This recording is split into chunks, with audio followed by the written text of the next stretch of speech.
Hello friends, welcome again to the tetrahedron chemistry classes. So again I am here with the new problem based on the combined spectral studies, and we will do the routine work which we have done in the previous problems also. So first of all, you see the molecular formula which is given here, C8H18, and when you have given this particular formula C8H18, so first of all you will calculate what?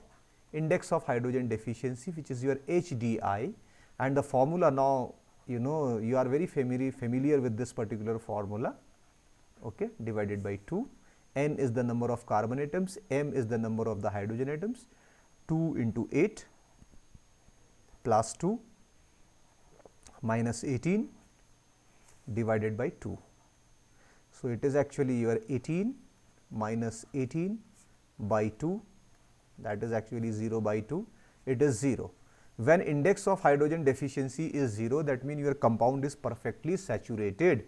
It will not have any double bond, it will not have any ring, it is quite easier, right? But the problem is that, right, see in the previous classes what actually generally I did, I actually made all the possible structure for the given molecular formula, but in that case you can see the 8 carbons are there.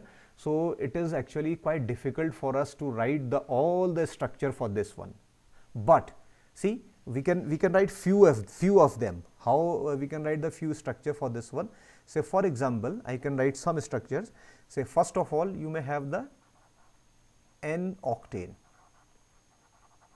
because see, it is alkane, it is following the molecular, it is following this CnH2n plus 2, CnH2n plus 2, which is the general formula for the alkanes, right? If you put the 8 here, then 8 C8, 8 to the 16 and plus 18, so C8H18, actually it is N-octane.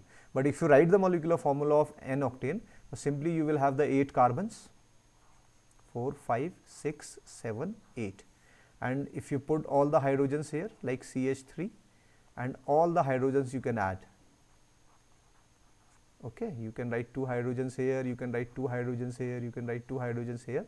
But in that case you can see this molecule can have the various number of the actually peaks in the proton NMR spectrum. So in that case the number of isomers for this C8H18 formula are quite large. So in order to avoid that lengthy task here, what we will do, we will focus on the proton NMR spectrum, and we will see how many actually peaks are there in the proton NMR spectrum, and based on the peaks we can try to write the structure for that C8H18 molecule. Okay, so what we will do here, okay, now we will check the proton NMR spectrum. Now you can see very beautifully, you can see here this proton NMR spectrum is having only one peak at 0.9 ppm. So it simply means whatever the hydrogen are there, in that case it belongs to the saturated methyl, and you know the compound is actually saturated. You know, whenever you are having this methyl or methylene, their actually resonating frequency or their chemical shift actually quite high, they are very upfield. They are somewhere around 0 to 1.5 ppm, and you are getting the signal at 1.5 ppm. That means you are having only one signal. That means all the hydrogens, all 18 hydrogens given in the formula, they are the equivalent one. If you focus, right, say now how we can actually write the structure for this one. So I am quickly jumping on this particular structure. Say this is your carbon, this is your carbon, okay, and this carbon is connected with this. So this is CH3, there is no problem in that. This is also CH3, this is also CH3, and similarly 3 CH3 on the left hand sides. Okay. So this molecule is having plane of symmetry all the way, right? How we can write the plane of symmetry? Say first plane of symmetry you can put in that manner. If you put the plane of symmetry from here, imaginary plane, that means these two methyls are equivalent to these two, okay. And now if you put the mirror plane here, then by putting the mirror plane here, these two are equivalent, these two are equivalent, and these two are also equivalent. That means all hydrogens are equivalent and they will give you only one signal in the proton NMR spectrum. So, by observing the proton NMR spectrum, we can quickly jump to the conclusion that your molecule is actually this particular one. This is the saturated compound. Now, if you check the depth NMR, okay, if you check the depth NMR here, so depth NMR is also what it is showing. It is showing only the methyl signal. Methyl signal is up and it is showing only one methyl signal, right? That means all methyls are same and they are giving the one signal. So, depth NMR is also suggesting this particular structure. Now, if you go to the carbon NMR in that case, so carbon NMR, in case of the carbon NMR, you can see here one signal due to the methyl and another signal due to these two carbons. Okay. So, these two carbons are also equivalent. So, I am writing Ca for this one and rest all are Cb. So, two signals should be there in the carbon NMR and you are having two signals here. One signal is this one, which is of course due to the methyl, and this signal is due to the carbon. Only two signals are there. So, this is the correct structure. Now, if you want, then you can jump to the IR spectrum. So, IR spectrum in the saturated compounds are not very useful, but again it is suggesting what? It is suggesting the band somewhere here, which is somewhere around here 2950 centimeter inverse. Okay. And if you recall your IR spectroscopy, so your CH stretch from alkanes, it resonates somewhere around 3000 to 2850 centimeter inverse, and you are getting that band here 2950. So, this is due to the what? Alkane CH stretch. Okay. If you actually take the half of this 2950, if you divide this by 2, so this should be 2 1s are 2, then 2 4s are 8, 2 7s are 14, 2 5s are 10, 1475 you may have another. So, here you can see here this is 1200, this is 1200, this is 1300, this is 1400, this is 1500. So, in the 13 to 1400 you are having this particular band. So, basically this is what? Here it is CH bending, it is CH bending.